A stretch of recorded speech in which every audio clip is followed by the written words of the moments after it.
All right, hello and welcome to our panel on preparing for graduate school interviews hosted by the Engineering Biology Research Consortium Student and Postdoc Association. I'm Ross, a postdoc in Peter Zanstra's lab at the University of British Columbia, and I'll be your host for today.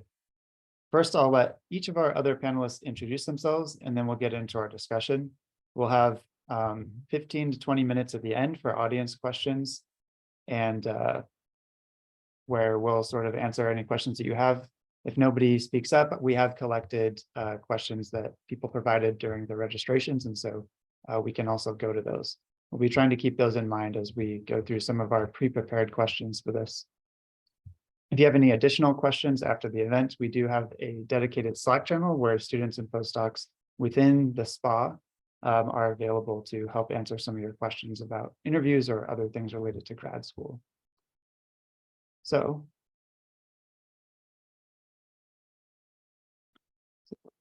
there we go. Okay, went one too far. All right, so I'll go ahead and let our other panelists here introduce themselves, starting with Lucas. Hello, everybody. I'm Lucas, as you can see by my very enthusiastic photo, second from the left there. I'm a PhD student in the Shen Lab at Scripps Research in Florida. I have the privilege of working on bacterial natural products, and I'm excited to talk to you guys today. I'm in my third year. I actually started as a chemistry student in undergrad, so a little bit of a different perspective perhaps, but happy to answer any questions about that sort of transition and such as you guys get into it. Hey everyone, I'm Nika. I'm an assistant professor at the University of British Columbia, which is in Vancouver, Canada. I'm based in the School of Biomedical Engineering, and I have an equally enthusiastic, although dated photo there. My background is in stem cell bioengineering, and I did most of my degrees at the University of Toronto, but then went off to Boston to do my postdoc at MIT, and then was able to get my my position at UBC. Hi, I'm Xiao Jing. I'm an assistant professor in Stanford Chemical Engineering. I got my PhD from Stanford and did a postdoc with Michael Alowitz at Caltech. My lab works on mammalian synthetic biology, and like Lucas, I'm also in my third year. Hi, everyone. I'm Christina Davis. I'm actually in the same lab as Lucas at Scripps Research. I'm a second-year graduate student, and my background is synthetic biology, and now I'm using all those synthetic biology toolkits in natural product discovery. All right, thanks, guys. So I'm going to exit out of the sharing mode so that we can be in our little Zoom grid here. And I'm going to start us off with just a few questions that we can sort of each take a little piece out of, and then we'll get into the audience questions. And yeah, I don't know, I was thinking about doing an overview of some of the typical interview formats, and I think it might be good to point out that some schools do interviews very differently than other schools. And so I just want to highlight this really quickly because and is part of the reason why I asked both Nika, somebody in Canada, and Xiaojing, somebody in the US, to give their perspectives because their schools will do things differently. So I'll have you guys explain what your schools do, and maybe each of us can explain how the interview process works at the schools that we did our graduate programs at. Maybe we can start with that just brief description of how it works at your school, starting with Nika. Sure. I can't speak at the school level because I think each department kind of does their own thing. But in SBME, we kind of have a dual program where either you come into the rotation program, and that has a separate application sort of stream and a different assessment by a different committee, or you can go directly into your graduate studies lab, and that involves an interview with that PI. So that lab's PI is the gatekeeper and determines whether they want to take you on or not. And it's interesting for students to know that oftentimes we have powers to override things. So even though schools say you must have this GPA, you must have, I don't know, this level of English proficiency, or you must have submitted your application by this date, some of these programs actually give the PI more power to override these stringent requirements if we really are excited about taking someone on. Cool. And Zhaojing, how does it work at Stanford? Yeah, actually, I'm the wrong person. My department does not do interviews. But speaking for other departments here at Stanford, we don't have that leeway. It's mostly through a centralized admission process. And a typical interview event, is centered around your one-on-one meetings with faculty members who usually, you excited about their work and they can appreciate your background. But there are other events too where you get to hang out with students and at these social events. And I would also say, think of this as a two-way street, right? It's not just the program judging you, but it's also a recruitment event, and you're also judging the programs, and that sort of calibrates what kind of the style of your interaction. Cool, thank you. So a lot of the schools that I interviewed at, and I'm guessing these guys interviewed at for grad school in the US are sort of similar to what Zhaojing mentioned, where the department has a lot of control over your interview process and the selection of students for the program. But certainly outside of the US and in certain schools in the US and in certain departments in certain schools in the US, you might see something different. So it's important to be very aware of how the interview process will occur at the schools or labs that you're interested in, and then plan accordingly. Okay, so let's start with a question now specifically for the professors here. And that is, what, from the professor side, right? What are you looking for in interviews that you do with students when you have these one-on-one interactions? I can go first. So I think you'd find that the main things that professors look for tend to be the same, but the weight that's placed on those components can differ from individual to individual. But for me, the one that carries the most weight is the kind of attitude of that student. So are they really genuinely passionate about the project or the theme of our lab, and can see a place to kind of carve out a niche that uses their skill set, their unique skill set and set of expertise or experiences strategically. So that's something that I can't teach you. Like, I can teach you technical skills, and usually I will assume that I will have to reteach technical skills, or like our team members will have to reteach it anyways. But I can't teach you that motivation and that passion. So that's one of the things, the top things that I select for. Grit is also a really great one. There's been a lot of psychological studies and have now like uncovered grit as like this huge magical ingredient for success. Again, I can't really teach that. It's also extremely hard to assess it. So I kind of look through referees and previous experiences to see if there's kind of evidence of grit. Those are the two things that I tend to prioritize the most. And then everything else is bonus.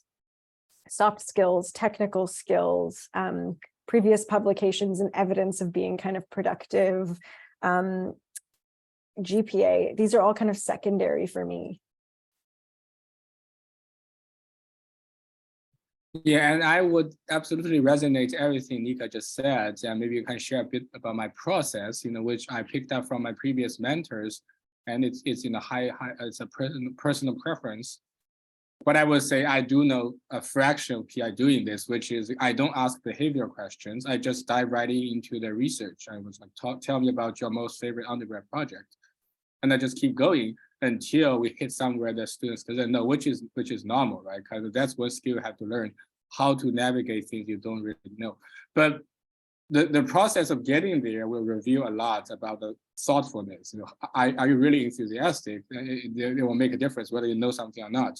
Sometimes I'm genuinely curious. Sometimes I'm faking ignorance. But either way, I'm trying to get there. And then the other part, once you get there, right? How, as a scientist, we often have to navigate these situations of unknown. And how? So the thing I always even tell my current students in qualifying exams, thesis defense, what do you do? If you get to a point where you don't know, state what you do know, and try to vocalize your thought process, right? Instead of just blanking out, here's what I do know. And here's what you're asking, here's the connection.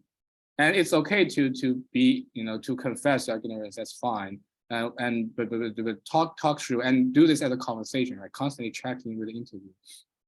And also never bullshit, right? That, in most of these interviews, actually most students go through, if you get an interview, you're almost there. And it honestly, at that point, it's more for us to catch the red flags and screen out the ones that's not supposed to be here. So by not bullshitting, you're already getting a lot of progress on the ranking. And then, but also I want to echo Nika's point, grit and motivation are indeed so important.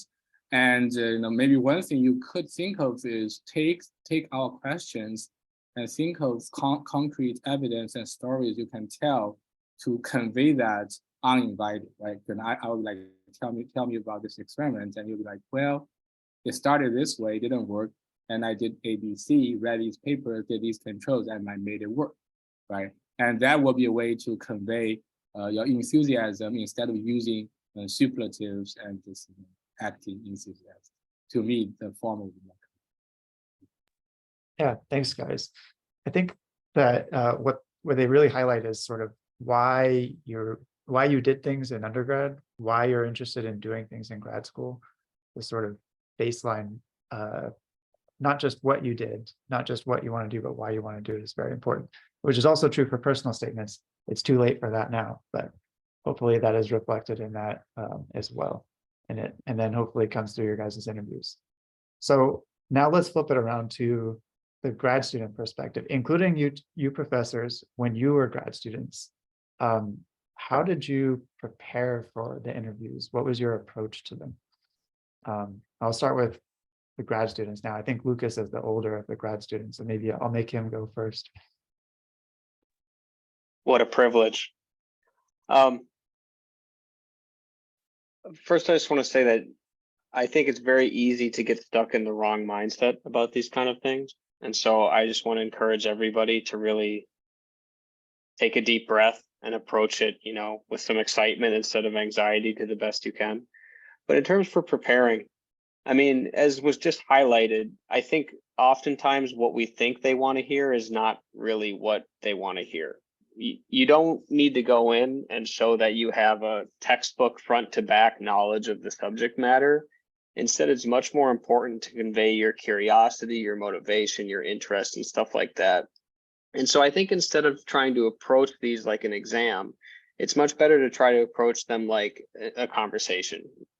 And so what I found useful was to go to the websites of the professors I was interested in and make sure to read around. Now, I wasn't reading technical details about how they ran this exact experiment, what controls they ran, but instead focusing a little bit more on the bigger picture. Why are they using these tools to ask these questions? Why are these questions important in the first place? And this is actually going to have two serious benefits to you. Number one, it's going to outline what I just said earlier. You're going to be able to talk about your motivation and that kind of stuff. But I think arguably the more important one is you're going to figure out if you're actually interested in that work or not. I think sometimes we can get kind of caught up in the cycle of, oh, I got to get accepted, I'm applying here, all this kind of stuff that you sometimes forget to verify that this is actually a good fit for you. So that's kind of my number one tip, I would say, is just make sure you go in kind of knowledgeable about the general landscape of the people's work you're interested in. Tina, do you want to go next? Yeah, I don't have too much to add. I think Lucas actually really summarized it really nicely, just to be pretty casual and not try to overthink it. Also be confident in what you're talking about. You do know your own research experiences and you know your own strong suits, so being able to communicate that is really important. Another thing I focused on when preparing for interviews with certain faculty, if they were just to blank, this happened a lot, we'd just be like, oh, can you give me a brief introduction to your research experience? I'd participated in a few different projects during undergrad.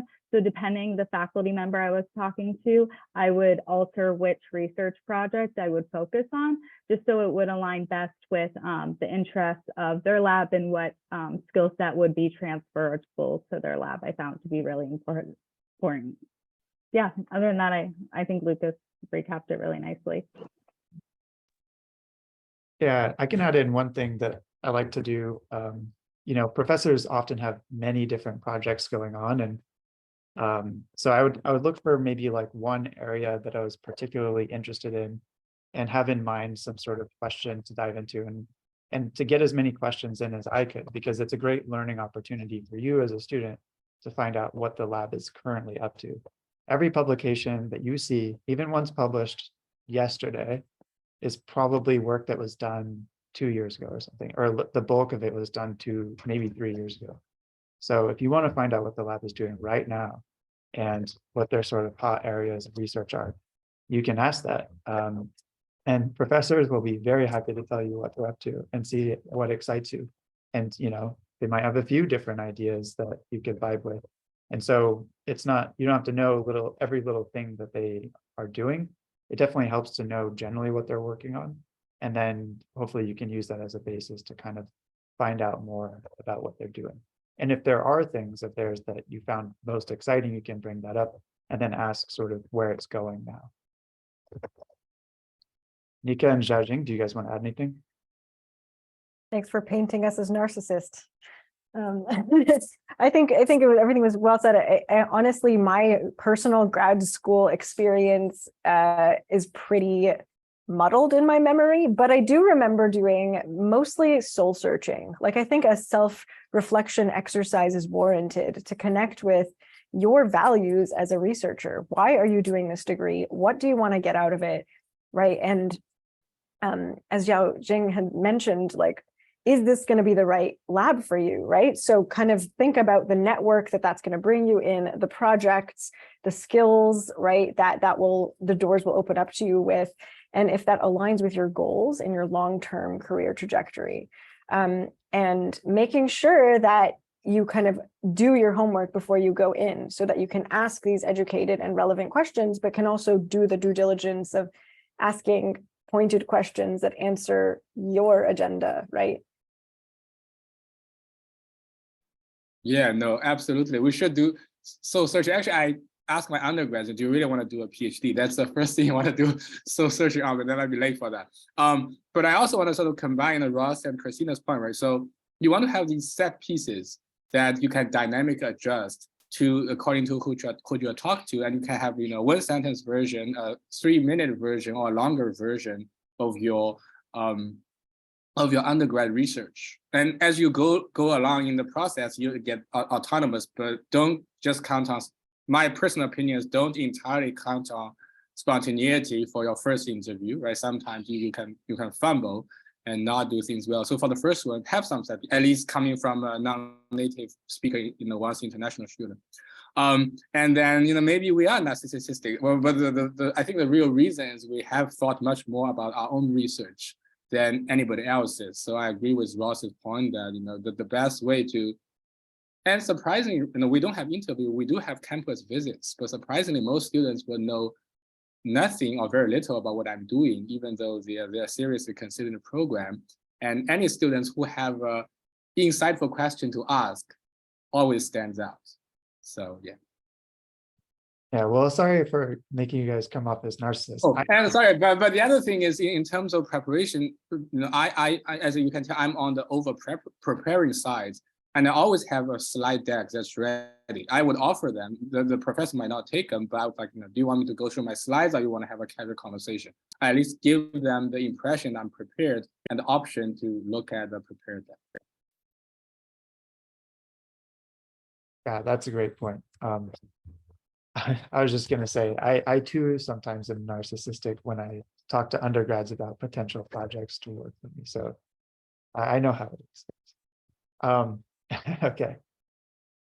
You're on the path to being a PI then, Ross. Well, we'll see. Okay. So now I was wondering if there's anything unexpected about your guys' experiences, whether from the grad student side or even the professor side, when you've been doing these interviews, that might be insightful for the audience here. And anybody that wants to can go ahead and start. I'll just say one quick thing. The people at the program are going to be much more honest to you than you think they are going to be. So ask the other students, ask, the people around you, and that will help you a lot to get a different perspective than just talking only to the professor. I'll definitely tag on that I didn't really know to expect how many casual interactions that there would be. You sort of think, okay, this is my schedule of interviews. But when in my first interview, school I went to interview, which is at UC Berkeley, there was an event that was held at Jay Kiesling's house, and there was all these faculty that came and showed up, just totally unexpected. So Sometimes you just have to expect the unexpected, and be ready for even a casual encounter with some professor that you want to talk to. You don't always get to interview with every professor you say that you're interested in. So try to make the most of any little encounter that you can, even if it's only for a minute. You can introduce yourself and say you're interested in the lab and maybe ask a question. Related to expecting the unexpected, I remember one of my one-on-one interviews that like really caught me off guard, because I came in and the PI took me to another room and we're like, all right, I'm going to give you this paper. You're going to have 20 minutes to read it and do a critical analysis and then summarize and present it to me. And it was their paper. And I was like, oh no. And it was like not in my core like wheelhouse of expertise based on my undergraduate experience. And so it was really a kind of surprise. But I think these are the kinds of things that they use to assess your ability to like, perform or to like apply your skills in a meaningful way when you're not expecting a task. So I don't know if that's helpful, but sometimes curveballs will come. Well, I just want to jump in on Lucas's comment. That's absolutely true. You can just directly ask current students, what are you unhappy about? What would you like to be different?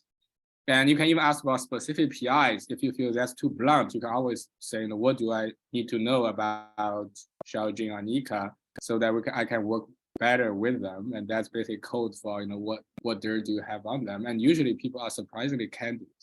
So please do that. For me, I don't know how many international students are on this call, but for me, the biggest thing was the social scene was very different. Coming from China to just right into US interview process. But it is what it is. And the good thing is they didn't seem to judge you on your social awkwardness. So that's all. One thing that I was caught off guard for one set of my interviews actually at Scripps Research is they do group interviews. So it'll be multiple interview students with a single faculty, especially with the bigger labs. So being prepared to navigate that conversation of where you're including other students and other students are also asking questions in a smaller time frame. So making sure you still speak up and make sure that the professor gets to see who you are, but also giving other students the opportunity to speak as well is really important. So that was something to be prepared for in case there are multiple interviewees in the same interview. Great, thanks guys. I'll just add one little thing to what I said before, which is that I mentioned that you don't always get all the interviews with all the professors you're most interested in. You'll often also get assigned interviews with professors that you have very little interest in. But we would strongly encourage you to still make the most of those interviews, learn what you can with the faculty. They're still sort of evaluating you. And if you show no interest in any faculty except for the one faculty that you're interested in a school, and it's one of these schools that has many interviews with different faculty, then they might not consider you as much because you might not come off as a good fit for the program overall. You never know if it's going to work out perfectly with your one favorite perceived lab. There's a lot of interpersonal things and ideas about where the future lab direction should go, and all these things that will eventually go into your decision to join a lab. So really keep your mind open to different labs within the field, or maybe even different fields. It's totally okay to completely change your mind once you get into grad school, and yeah, be a bit of a blank slate, I guess is what I would say. So are there any other things that you guys think that the interviewees here should be prepared for when they go into the whole interview weekend, if it's that, or maybe specific interviews that we haven't brought up yet?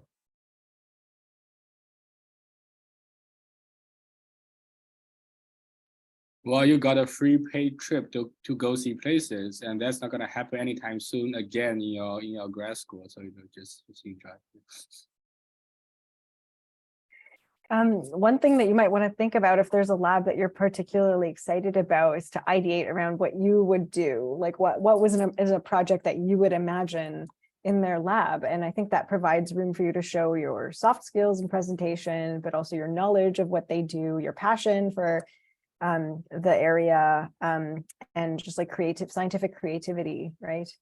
You don't want to pigeonhole yourself too much. You can say, this is not, of course, like the only thing I can do, but one idea that I think could be cool is this, and you might really impress, that PI. Or you'll be like me and have crazy, stupid ideas that don't work. And that's okay. I mean, I think it communicates a certain enthusiasm, but also competence, right, to do that.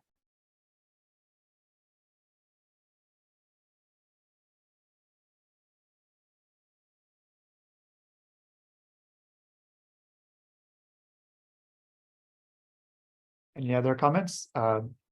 I'll give it another second, and if not, we can open it up to questions from the audience, if you guys are good with that. Cool. Okay, so the floor is to the audience. So if you have a question, go ahead and raise your hand, or go ahead and speak up if nobody's speaking, and we'll do our best to answer the question. You can also put questions in the chat, and then we will answer it from there as well. So I'll monitor the chat, guys, and I'll let you know questions that come up through there. Otherwise, feel free to just ask away. Okay, so Han in the chat asked, for PIs, what are some of the best questions that past interviewers have asked you?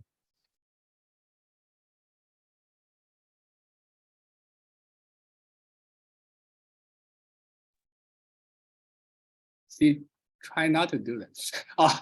Don't put too much efforts, right? So the thing is, we are looking for great future scientists, engineers, or maybe you're already a great scientist, engineer, and you just have to project that.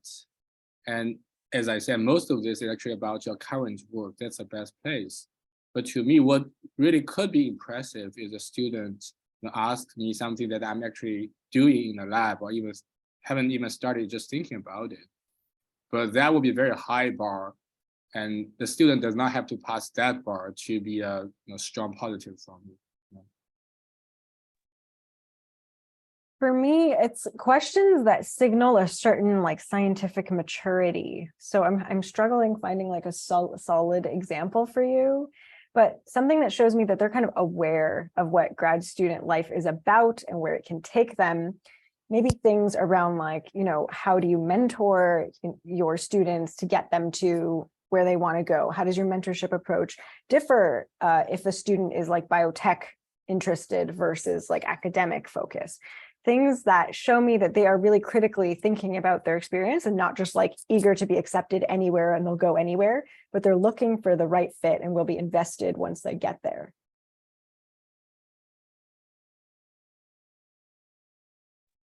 Cool, thanks, guys. So Sarah asked in the chat, looking back, what's one thing you're really glad you did during the interview process, and maybe one thing you wish you had done differently? Let somebody take that. Keep it casual, not flippantly casual, of course, but it does not need to be going into an interview with a rehearsed speech. I think that's counterproductive in many ways. I also think I did a pretty good job of maintaining more or less the right mentality that I mentioned earlier, but I won't reiterate that too much. One thing I should have done much better on was kind of what I mentioned earlier again, was just trying to really dig into the opportunity that exists with talking to the students that are currently there. I was kind of laser focused on, talking to the PIs or maybe the more senior postdocs, for example, in the lab. And I kind of forgot to, check about the atmosphere and the campus and stuff like that. Fortunately, it worked out pretty well for me, but that's definitely a danger.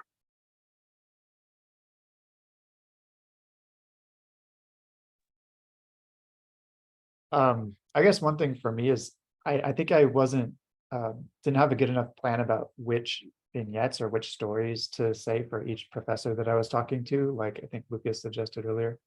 I didn't really have a plan. I'd done a few things in undergrad, and I was excited to talk about anything that the professor wanted to talk about.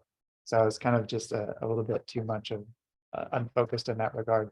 But I did enjoy asking questions to the professor and getting to learn more about what they did. So that was one thing that I was glad to learn a lot while I was doing the interviews.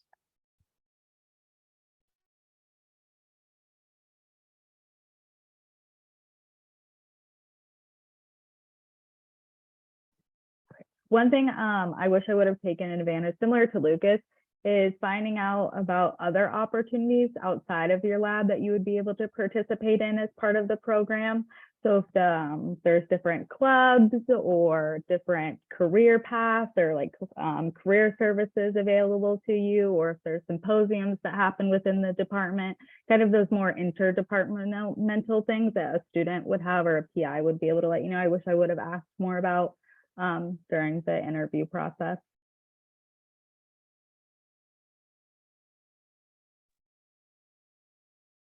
Thanks, guys. Nika, Xiaojing, do you want to add anything? I have another question for you guys, if not. Yeah, if it's okay, can I just jump ahead and answer everything because I have to go at Sure. 4:40 to pick up kids. So enjoy your life, guys, before you have kids. So I'm just gonna scroll through this. I think the one biggest red flag for me, as I mentioned, is bullshitting, right? If you don't know, just say you don't know, and that's fine. We don't expect you to know everything. The other thing I personally really emphasize the good interpersonal dynamics in the lab. So if there's any sign that the true credits were not given, sometimes clear that undergrad it's not possible for undergrad to do all of these things. It's a bad sign. But sometimes it's hard to pick up actually one-on-one interviews. We rely on our students to pick that. Oh, so that's one thing. I wouldn't say don't put off your guard. Hopefully you're just nice people and just act nice. But if you want to fake it, you fake it all the way through. Don't just fake it to the PIs. So that's that. And then the slides. Yes, no, I absolutely agree with Lucas that you don't want to be robotic and have a prepared speech. So the idea about pre-made slides, I think it's still centered around your set pieces, right? In the sense that whatever you can convey with verbal and body language, that's good enough. And slides more like a visual aid. For example, when you talk about certain phenotypes, right? A picture is worth 1,000 words, or you can show off your data analysis skills or some flow chart that's very hard to talk about. So that's what I mostly meant by slides. And it could really be at your discretion. And if your visual aid is important for your previous work, yes, or if it's important for your vision, that'll be good too. Yes, am I safe? The last one was very specific, so I wouldn't want to give specific advice. And now stick around for 3 minutes and quietly sign off. So nice to see you guys. Yeah, something to add to what Xiaojing said about the slides aspect of it. I would be prepared to potentially have to draw on a whiteboard some cartoon or something related to what you were working on in grad school to help explain. Often professors will have a whiteboard or something in their office, and it could be a nice way to just kind of like guide them through a basic thing about what you were doing, what you were designing, etc. in your undergrad work. And then the professor, a lot of them will get up and do the same thing when they describe their projects to you, or they'll show you some slides or a grant application or something that they have on their computer. So there's a lot of ways that these interactions can go about, and it's good to be sort of prepared to maybe approach how you describe things to faculty in different ways, given different circumstances. Maybe on the topic of the red flags thing, if we can go back to that. So thanks, Xiaojing, for getting into this one. I was also, besides maybe like hard red flags, or in addition to hard red flags, are there any things that students do that you think, or do you kind of like sometimes have meetings with students and you wish you got more of X from them, like something that you kind of go away from the interview and you're like, I didn't really learn anything from the student, or I didn't really care for that interaction. Is there something that that X is that they're missing? Something that students, you wish they would do better in interviews about?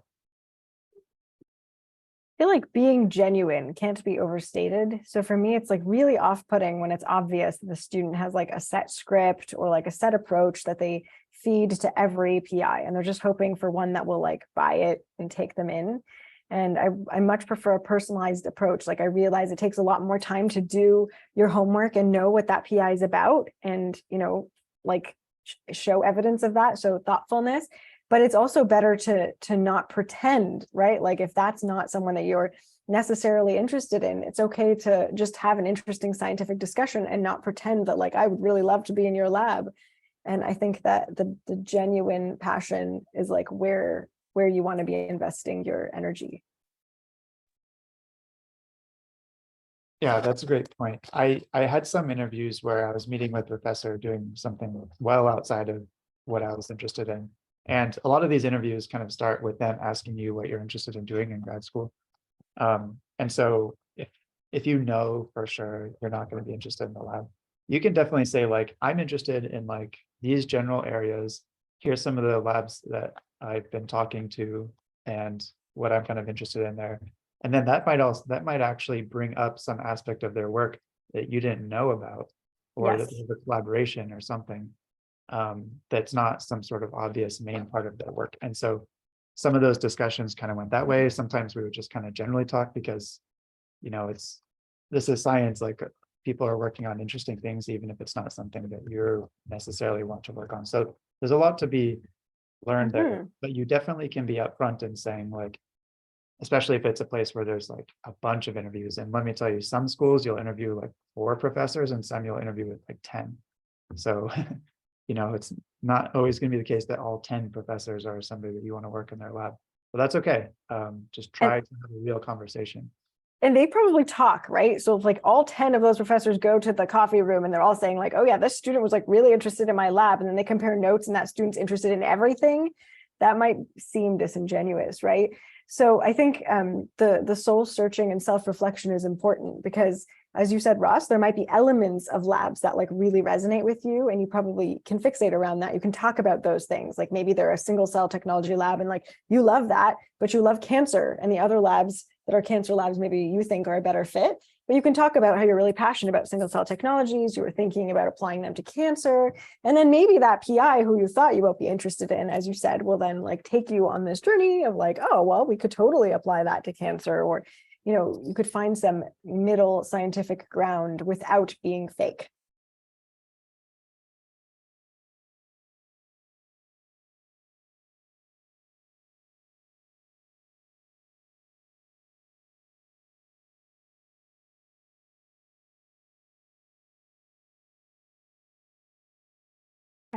Sorry, Ross, can I make like a general comment?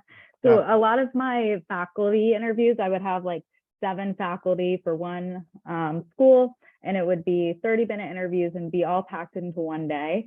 And it was important if the interview with one faculty maybe didn't go the way you were expected, don't fixate on that single interview. You have 6 other faculty members you're interviewing with that day where it might be a really great conversation.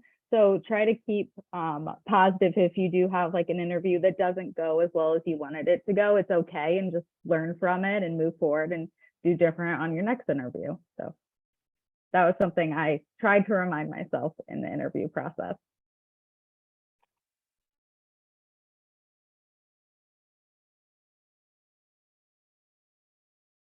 Okay, let me grab a question from the forum that I don't think we've really touched on yet. And that is, should interviewees ask about funding, relocation costs, insurance, vacation time, and things like that during the interviews? Is it something you should ask professors, something you should ask people in the department? Is it appropriate? Is it gonna like have a negative mark against you? I think that's probably why they're asking. I would think about it this way with any of these sorts of questions. Like, let's say you have a very particular financial situation that's very important to handle for you getting into grad school and being, you know, fulfilled there. If you ask that question because it's really important to you, and the professor gets mad at you and doesn't want you in their lab because of that, that wasn't going to be a good fit for you anyways. So should you go in with like a detailed accounting list of all the different things? Probably not. But if you have things that are very important to you that need to be handled, you absolutely should bring them up. Is that in the interview with the professor? I don't know. It'll depend on exactly the structure of the weekend. I know some places, for example, have maybe like a group meeting with somebody more from the administrator side, and they may be able to better answer that. But for these sorts of things, I'm always encouraging people to ask them if they need to ask them. There's no reason in my mind that you should not, because I think it will only help you.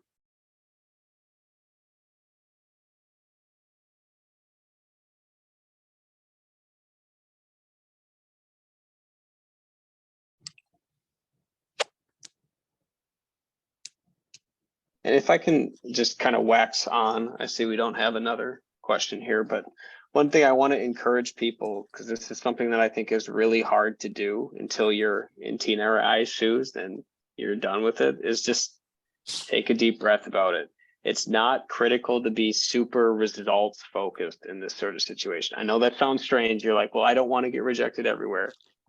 I think the important part to remember here is that this is very much a two-way process. It's a cycle. You're trying to find something that's a good fit for you, not just in terms of like research, but also just in terms of like your life progress. And I think if you get too stuck in the mindset of, oh, I have to get into grad school, I have to get into grad school, et cetera, you end up doing what Nika was talking about, which is kind of faking your own situation just to try to get a result. And then what happens is you put yourself in a pretty bad situation. And unfortunately, you can hear about these situations at more or less any school. It's just the students who really aren't happy. They didn't find a good fit for them. So as hard as it is, I know it's extremely difficult because I went through it too. Just try to really take a step back and approach the process not as a check mark box that you need to get, but instead as a very much a two-way sort of conversation, or however you want to phrase it, to make sure that you're putting yourself in a situation where you get to succeed.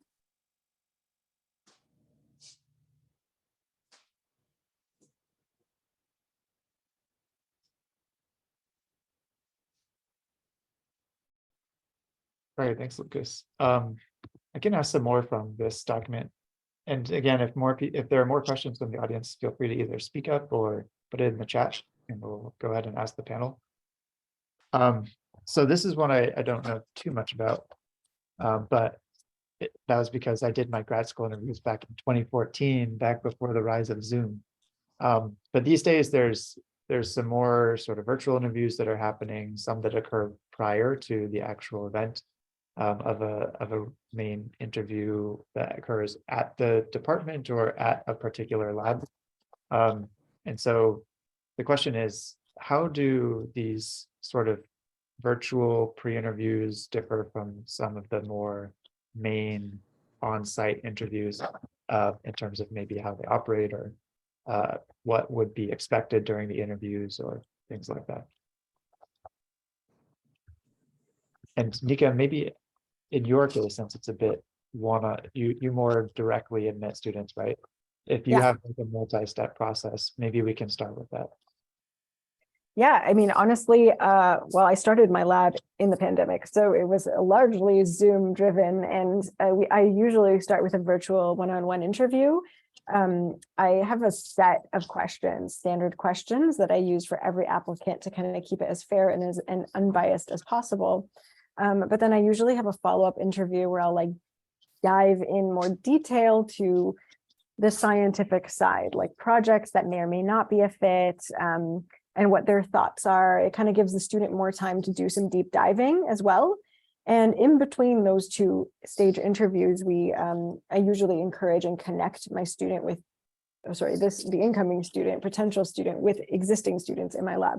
And I have the existing students meet with them and chat with them informally usually, but I always ask for feedback. So I ask for my students to provide red flags, or things that really stood out for them about applicants that they wanted me to be aware of that were positive. And in some occasions, we've had the opportunity to then bring that student in or to virtually do a presentation for us. So as a team, we'll kind of sit around and listen to them present on an undergraduate project or a master's project that they've done, and ask them kind of more technical questions, or even behavioral questions.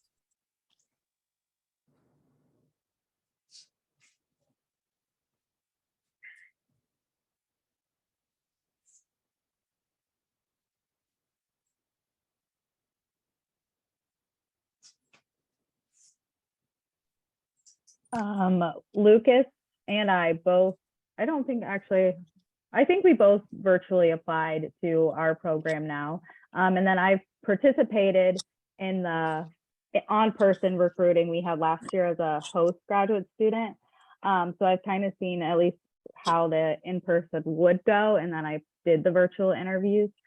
They're pretty similar. The big thing is they go pretty fast. So we did 30-minute interviews for a lot of mine, and that time chunk really gets taken up pretty fast. So just being able to move quickly through the conversation, or like having your questions prepared kind of helps. So you're not sitting there like, I found being prepared was pretty helpful. I can't think of any other major differences for when we interviewed virtually versus when we interview in person, other than your casual interactions obviously are a lot more limited, because the Zoom, it was like joining on to different Zoom calls rather than in person, like you were walking through hallways with students. So I think it was more the casual interactions you kind of lack in a virtual setting compared to in-person interviews.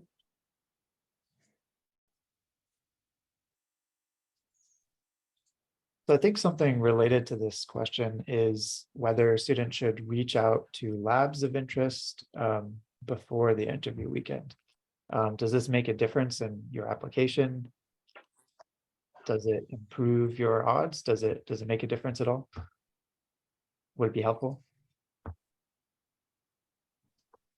I think it really depends on the style of the program you're entering into, which is kind of a hard thing to like grasp. So for a lot of the schools I was applying to, it was more rotation-based programs. So it would be where you'd have a few PIs you were interested in, and then you would spend like the first 6 months of graduate school rotating through those labs. So it wasn't like a specific faculty member you were necessarily going to that school just for. You were supposed to have multiple PIs you were interested in. So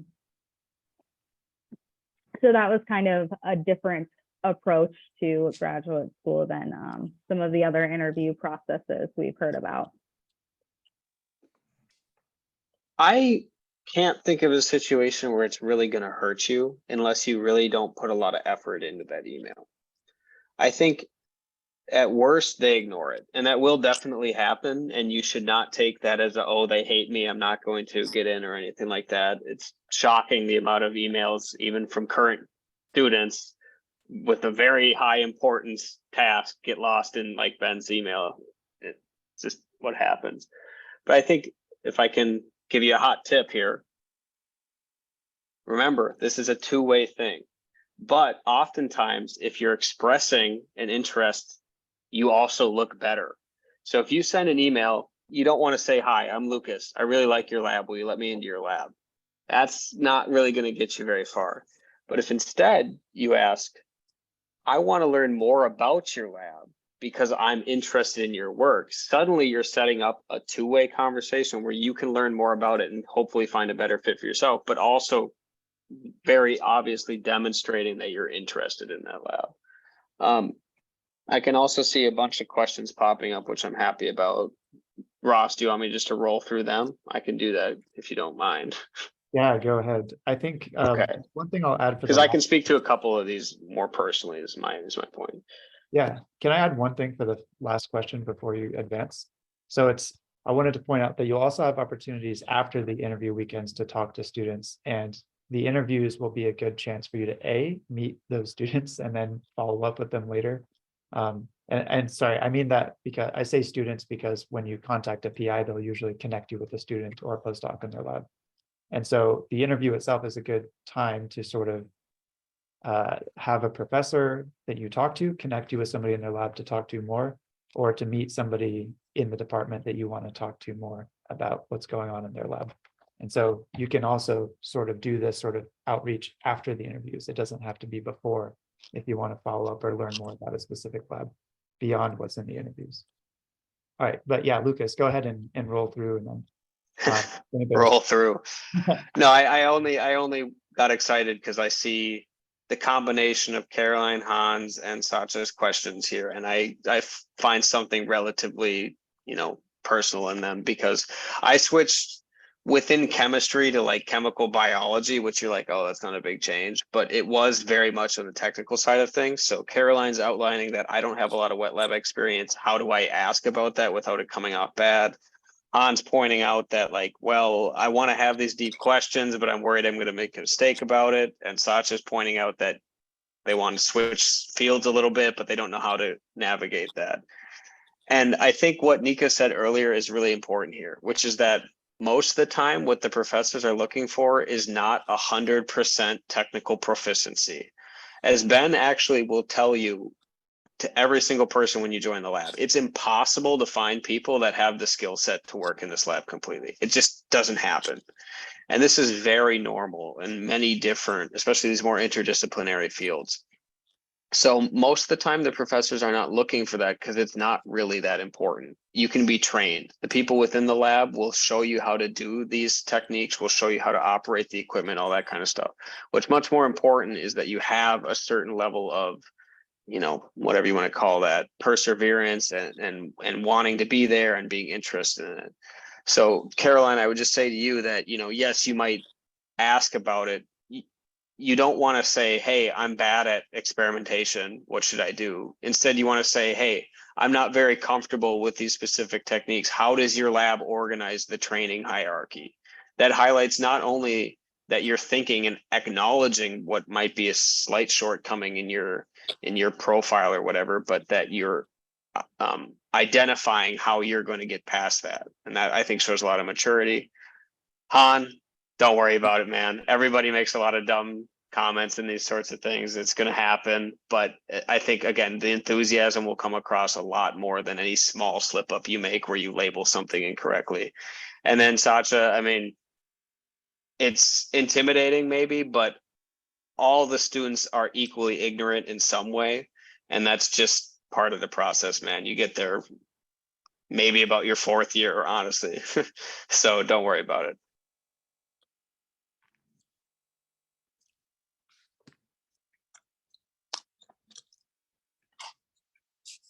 Should we answer some of the other questions that have come up since? I see one from Fadil, is hopefully that's pronounced right, Fadil. So he asked, what questions would you recommend asking the grad students within the lab you're interested in? And I think Janelle's question is also relevant or related to this, which is in sort of a virtual interview format.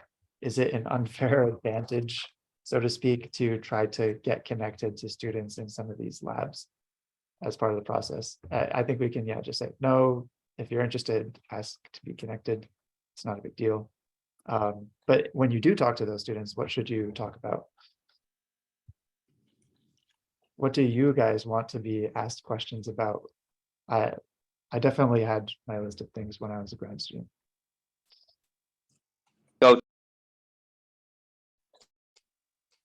I have to drop off in 2 minutes. Maybe I'll throw in my 2 cents here. I feel like you should ask all the things you would want to know as a student in the lab. Like, is the PI a good mentor? Are they easy to work with? What's their style? Are they very hands-on, micromanagey? Are they like, do they disappear often and kind of leave you to your own devices? Like, what's the process? And what are opportunities for kind of tailoring your professional development in the lab to your goals, right? Are there opportunities to like do lab exchanges, go to conferences, I don't know, startup companies, like, is that a thing? And industry collaborations, like all the things that you would want in your graduate experience. Is that something that's accessible and attainable in the lab? Is it a positive environment? Ask the hard questions, but in a delicate and nice way. Yeah, if somebody, even rotating grad students, would come into the lab that I was in, and if they didn't ask me these questions, I would often offer them up anyway, because it's just like essential information that needs to be known. Especially like what it's like interacting with the PI. So like what that's generally going to be like, what they can sort of expect for their like long-term in the lab, and where people go when they graduate from the lab. Things like that. What sort of support they can expect from the PI for their future endeavors. That's also important. You'll see that some PIs are kind of like very biased towards sending people to academia, and some are really with it in terms of helping you get to all kinds of different future endeavors, whether it's in industry, academia, government, consulting, whatever. There's so many things that a PhD can do. And yeah, there's definitely going to be a difference in the mentorship you would receive in trying to go to some of those career paths. So it's definitely an important consideration beyond strictly the science that you'll be doing. I have to drop off. It was great to virtually meet you all. Thanks for organizing this, Ross. And it was nice to meet you, Christina and Lucas. Bye, everyone. Good luck with your interviews. Thank you, Nika. Okay, so yeah, we are at 5 o'clock. So maybe some final thoughts from our panelists. And and just quickly to answer your question, Sarah, it's usually easiest to ask the PI and then have them connect you to a grad student. When I was a grad student or a postdoc and I got direct emails from people, I would usually ignore it or email them back and say, you should talk to the professor. But when that PI sends the email to a student CCing you, then that student is going to feel very obliged to actually answer your question. And in part, the reason I wouldn't usually answer questions directly is because I am not like the word on who can join the lab. And a lot of times people would ask me like, are you guys hiring students? What is the professor looking for? And like, I don't know. I'm not in charge of that. So go through the PI to get to the students, and then from the students, learn about the PI and the lab more if you can. And it can be hard to get that PI to email you back, but hopefully after the interviews and they've met you once, or maybe right after you meet with them, you can send them an email to ask to get connected. They certainly won't remember if you just talk about it during the interview, unless you follow up on it. Okay, so final thoughts, guys, before we wrap it up here. My big final thought is just to be confident when you go into your interviews. You know a lot about your background and about the projects you've done and all of the extracurriculars you've done. So don't let your nervousness kind of ruin your confidence when it comes to speaking about all of your past experiences, because the professors aren't looking to like pinpoint you on like the one thing you say wrong. They're really just trying to get your perspective on your science and to see what you focus on and where you think that science could go. So I think confidence is a really big thing you should go into an interview with, which I know is hard, but if the more you fake the confidence, it does come more naturally the more you have to speak to professors. I'm going to continue to say the same thing I've said all day, which is remember that it's a two-way thing. Take advantage of the opportunity, not just to talk with really cool people that are doing cool science, but to scout out the fit. Make sure it's a place that you're going to have an opportunity to succeed, that you're going to be reasonably happy, that you're going to have everything you need to take that step, because grad school is a big commitment. It can be a lot of work. So you want to make sure that you find a space that you can thrive in. Yeah, and I guess the last thing I'll say is have fun, especially for the interview trips. It's stressful.